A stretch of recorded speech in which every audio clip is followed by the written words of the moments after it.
Now, Jamaica's senior reggae girls are hoping that the valuable experience they garnered playing against strong Central American opponents at the recent CAC Games will go a far way as they prepare for the final leg of the Caribbean World Cup qualifiers. As Denise Walters reports, the home team is looking to finish in the top three in the August 25 to September 2 tournament, which will see them moving on to the CONCACAF qualifying round. Assistant Reggae Girls coach Andrew Price says the senior Reggae Girls squad now in training for the final round of the Caribbean Football Union CONCACAF World Cup qualifiers have a number of players from the recently concluded CAC Games.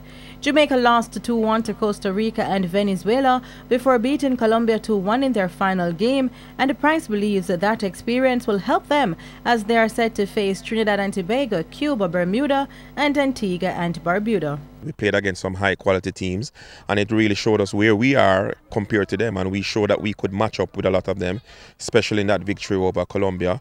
The two games that we lost by the odd goals, so we were very competitive in those games. So it was very good to go to the CAC Games and get those games against Central American and South American teams that are ranked in the top 20. Price says those games were much needed heading into this tournament, and seeing how they matched up against higher-rated teams, he is confident they can move on to the next round of qualifying. I think that the squad is probably more improved now. You know, we have a lot of players who sacrificed going to the CAC Games to make themselves available for this more important tournament. So I think, you know, we have assembled possibly one of our better squads that we have assembled for a long time. So, you know, we really are taking this tournament very seriously. We respect all teams, but we definitely want to move on to the next round. Price says the 5-day training camp is being used to strengthen the weakness in the team.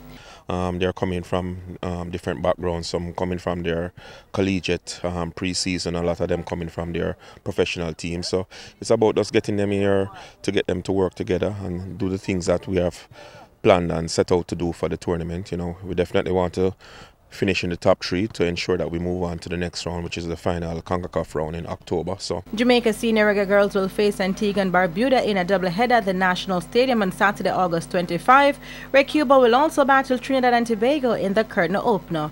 For TVJ Sports, I am Denise Walters.